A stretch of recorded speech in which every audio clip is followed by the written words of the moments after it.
A blessed day to you all my sports to the bone people. Welcome back to another video. Thank you all for checking this one out.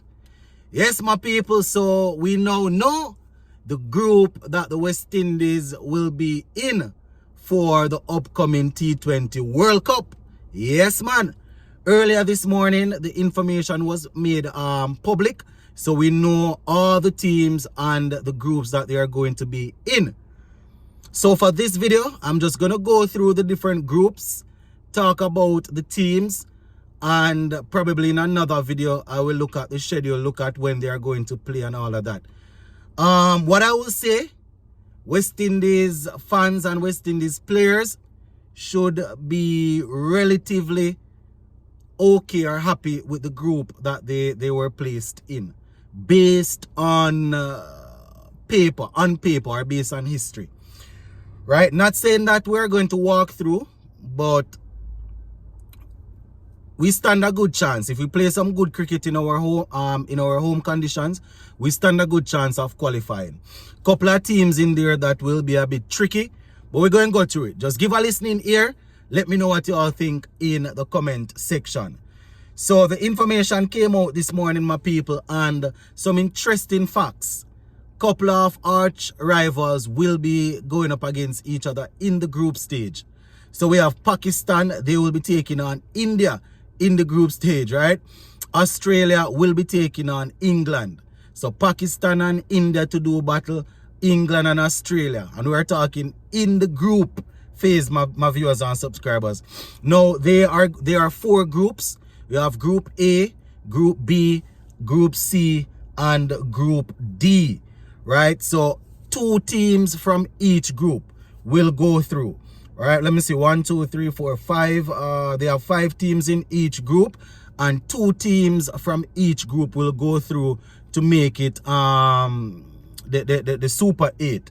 You understand? So you definitely want to be amongst the top. You know, especially you can try and finish at top of the table so you can play the second best team from the other group or from the group that you're going to play against. So let me just go through the information that they have here quickly. So before we go any further, let me just give you what you're anticipating. West Indies, we are in Group C. And in Group C, we have New Zealand playing good cricket. West Indies, the tricky customer, Afghanistan, Uganda, Papua New Guinea. So those are the teams in Group C. New Zealand, West Indies, Afghanistan, Uganda, and Papua New Guinea. Quite a few players in there that we have to be careful of. I'm gonna go through the other groups, but let me just give you the information that they have on the group phase here.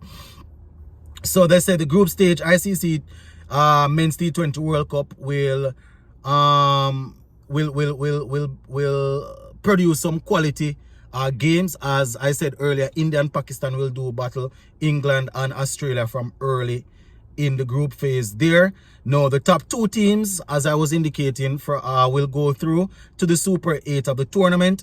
And then they said the Super 8 will be decided by pre-tournament seedings, right? Notably, teams slotted in Group A will play all of their fixtures, the group stage fixtures in the USA, whereas the countries placed in Group B will contest in the Caribbean, right? I think they're talking about the Super 8 stage there. So yeah, it's going to be interesting, my viewers and subscribers. They say Group A comprises of Ireland, Canada, and the co-host of the event, the United States of America, alongside India and Pakistan, while Australia, England will have Namibia, Scotland, and Oman for company in Group B. And I just gave you the information about what's going to happen in terms of where the games will play in the second phase there. So for Group A, India, as I said, Pakistan, Ireland, Canada, and the United States of America. Group B, England, Australia, Namibia, Scotland, Oman. Group C, New Zealand, West Indies, Afghanistan, Uganda, Papua New Guinea. Group D, South Africa, Sri Lanka, Bangladesh, Netherlands, and Nepal. So those are the teams, my viewers and subscribers. We're expecting a good T20 World Cup. We're hoping that things will work out. If you are looking at these groups, you would think that a couple names would jump out at you, a couple teams would jump out, and you would say, yeah man, these teams will definitely make it through to the Super 8. But that's not how it is, my people. The cricket is played on the field and not necessarily on the paper. You understand? But if we are going off history and how these teams are usually ranked, one would think that for Group A with India, Pakistan, Ireland, Canada, and the US, you would be looking for India and Pakistan to go through, but you can't sleep on Canada and Ireland, you know. And as I said, Canada and the US, they are doing their thing also. Group B with England, Australia, Namibia, Scotland, and Oman. One would think that England and Australia would go through. Notice I'm saying one would think, you know, but you never know. Group C, New Zealand, West Indies, Afghanistan, Uganda, Papua New Guinea. Now, this is where it gets a little bit tricky for us.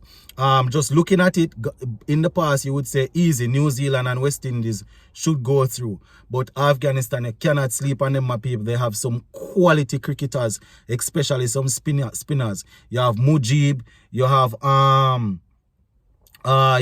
three players that were actually three players that wanted to not compete. They are for their national team a few weeks ago to go and play. I think he was in the South Africa League.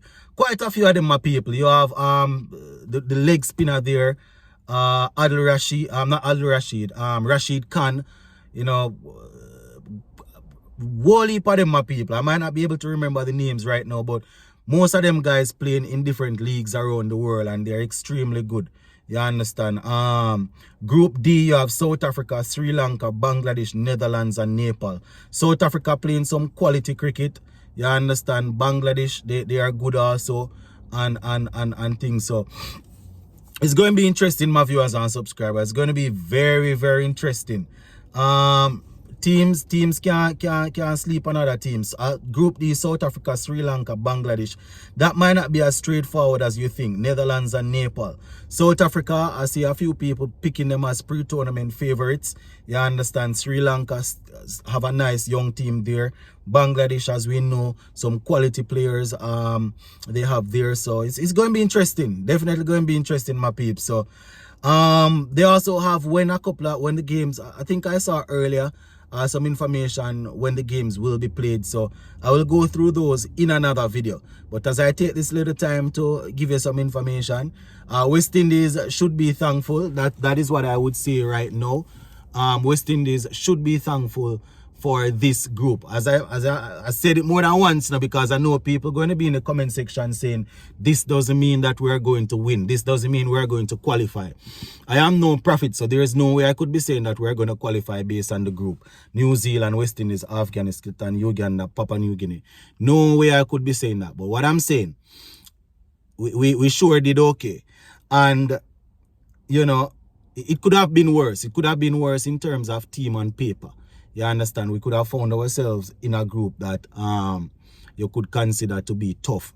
Remember, we haven't been producing a lot, you know, so it's not like they're going to put us and another quote-unquote big name player and big name team and then three other teams. You know, we haven't been performing like that. The good thing is we are in the Caribbean mostly and the US, so you know, I don't know if that contributed to us landing in that group, but make we see how it go. I am definitely going to be watching out for the comments to hear or to see what you guys have to say on this one. Go and leave it right here, so for now, you know. Sports to the bone. Big up on yourself.